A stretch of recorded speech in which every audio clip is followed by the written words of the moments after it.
사모펀드 하면 그동안 이미지가 썩 좋지는 않았죠. 기업 사냥꾼이라는 인식이 있기도 하고 특히 IMF 당시 론스타 사태를 떠올리는 분들도 많을 겁니다. 외국계 사모펀드 론스타가 외환은행을 헐값에 인수해 구조조정을 한 뒤 막대한 이익을 거두고 먹튀했던 일인데요. 이때만 해도 우리나라에는 토종 사모펀드가 없었습니다. 하지만 이 사건을 계기로 한국에서도 법이 제정되면서 국내 1세대 사모펀드가 설립되게 되는데요. 바로 MBK 파트너스입니다. 운용 자산 규모만 260억 달러에 달하는 아시아 최대 사모펀드이자 글로벌 5대 운용사로 성장을 했죠. 특히 코웨이, ING 생명 등 굵직한 M&A를 통해 기업의 성장성을 끌어올리면서 기업의 생태계에 새로운 역동성을 가져왔다는 평가도 받고 있는데요. MBK 파트너스를 창립하고 성장시킨 주인공, 바로 김병주 회장입니다. 올해 포브스가 선정한 한국 최고 부자에 오르면서 더 유명세를 타게 됐죠. 과연 김병주 회장은 어떻게 해서 대한민국 최고의 부자가 됐을까요? 오늘은 아시아 사모펀드 업계의 개척자, 대부로 불리는 김병주 회장, 그 성공 비결과 투자 전략을 분석해 보겠습니다. 김병주 회장은 10대 시절 미국 유학을 떠나 골드만삭스에서 첫 직장 생활을 했는데요. 당시 밤을 새며 일을 배우느라 코피를 흘린 기억밖에 없다고 하죠. 비록 힘들게 고생은 했지만 골드만삭스에서 경험을 통해 금융시장이 어떻게 움직이는지 돈의 흐름을 이해하게 됐다고 하는데요. 이후 세계 최고 사모펀드 중 하나인 칼라일 그룹에 입사한 김병주 회장. 2000년 한미은행 인수 매각을 성공시키면서 일약 업계의 스타로 떠오릅니다. 김병주 회장은 한미은행의 인수와 매각을 통해 7천억 원이라는 어마어마한 시세 차익을 만들어냈고 덕분에 칼라일 그룹의 부회장까지 오르며 승승장구했는데요. 2005년 돌연 칼라일을 떠나 MBK 파트너스를 창업합니다. 미국이 아닌 아시아 지역을 위해 투자하고 사업을 하고 싶다는 것이 회사를 설립한 이유였다고 합니다. 이후 한국, 중국, 일본 등에서 약 70여 건의 인수합병을 성공시키며 아시아 최대 사모펀드로 성장한 MBK 파트너스. 그 성공에는 치밀한 투자 전략이 있습니다. 김병주 회장은 인수 대상 기업의 성장성이 보이면 1조 원 이상 통큰 베팅을 하는 걸로 유명하죠. 단 경기 흐름을 덜 타는 내수기업, 안정적인 수익과 고객 충성도를 가진 리딩 회사, 즉 될성 부른 알짜 기업을 골라서 과감하게 투자를 한다는 건데요. ING 생명, 웅진 코웨이, 일본 최대 테마파크 유니버셜 스튜디오 재팬, 이런 회사들이 대표적입니다. 주목할 건 막판 뒤집기로 인수를 성공한 적이 많다는 겁니다. ING 생명이 매물로 나왔을 당시 우선 협상 대상자는 MBK가 아닌 동양생명이었는데요. 동양생명이 막판 협상에서 난항을 겪자 김병주 회장은 그 틈새를 파고듭니다. ING 생명을 미리 철저하게 분석한 끝에 한치의 오차도 없는 협상 가격을 제시, 막판 역전극에 성공한 건데요.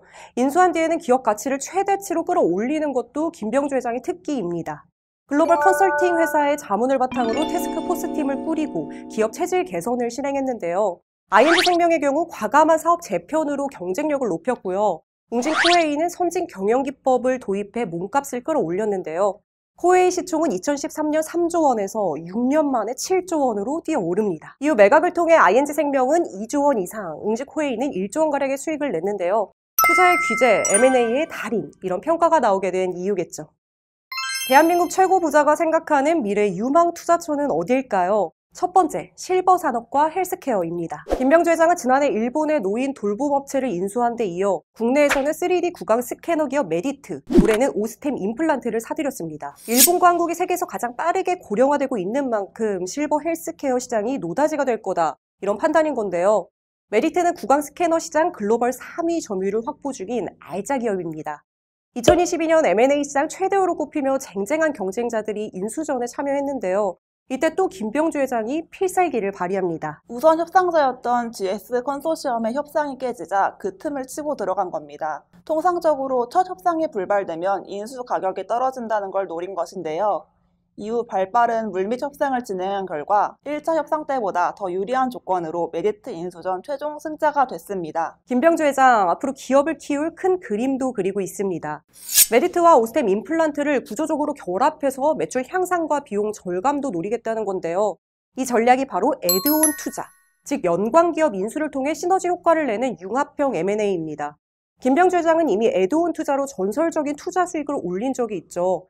일본 골프장 업체와 골프 매니지먼트 회사 등을 차례로 인수해 기업 가치를 높인 결과 무려 3조 원의 차익을 남긴 건데요. 실버 헬스케어 시장에서도 또 한 번의 대박을 터뜨릴 수 있을지 기대해 봐야겠죠. 김병주 회장이 꼽는 두 번째 유망 투자처, 바로 중국 내수 시장입니다. MBK 파트너스는 2019년부터 중국 렌터카 업체를 비롯해 테마파크, 뷰티, 교육업체 등 다양한 기업들에 투자를 하고 있죠. 미중 무역 전쟁을 감안할 때 앞으로 중국은 내수 시장을 통해 성장을 견인하는 정책을 펼칠 것이다. 즉 잠재력이 높은 중국 내수 시장, 특히 중산층을 겨냥하겠다는 건데요. 김병주 회장의 투자 전략에 대해 우려의 목소리도 꽤 있습니다. 중국은 정권 특성상 리스크와 변수가 더 많을 수밖에 없기 때문에 쉽게 접근할 시장이 아니라는 건데요. 중국 내수 시장에 적극 진출한 곳은 MBK가 유일합니다. 과연 김병주 회장의 소수 전략, 남다른 선택이 적중할지 관심이 가는 부분인데요. 투자의 귀재로 불리는 김병주 회장이지만 명성에 걸맞지 않은 흑역사도 적지 않습니다. 케이블 업체 딜라이브, 아웃도어 업체 네파 등 투자 회수를 못하고 있는 회사들이 대표적이죠. 특히 홈플러스는 김병주 회장의 가장 아픈 손가락으로 꼽히는데요. MBK는 지난 2015년 무려 7조 원이 넘는 사상 최대 거액을 투자해 홈플러스를 인수했습니다. 하지만 인수 8년차를 맞은 지금도 홈플러스의 상황은 좋지 않습니다. 이커머스 업계의 급성장으로 실적이 악화되고 부채 비율도 늘어나면서 엑시트 가능성도 옅어지고 있는데요. 특히 홈플러스 점포 매각을 추진하면서 노조와 오랜 갈등을 겪고 있다는 점이 김병주 회장으로서는 뼈아픈 부분입니다. 사모펀드들이 인수사의 기업 가치를 높이는 과정에서 과감한 구조조정 등을 하다 보니 노사 갈등을 겪는 일이 많죠. 갈등을 봉합하고 혁신적인 체질 개선을 이뤄낼 수 있을지 김병주 회장의 리더십 한 수 지켜봐야 할 것 같습니다. 성공은 준비와 기회가 만나는 곳에서 시작된다. MBK가 글로벌 5위 운용사로 성장한 건 운이나 동물적인 투자 감각 때문이 아니라 끊임없는 준비, 기회를 찾는 노력 속에서 얻어졌다는 건데요. 김병주 회장은 앞으로 아시아식 자본주의, 아시아 기업들의 잠재력을 더 끌어올리겠다는 포부를 갖고 있습니다. 앞으로 MBK 파트너스를 글로벌 탑3 업체로까지 키워낼 수 있을지, 그리고 대한민국 최고 부자라는 타이틀에 맞게 더 선한 영향력을 발휘할 수 있을지 김병주 회장의 행보 여러분도 함께 지켜봐 주시죠.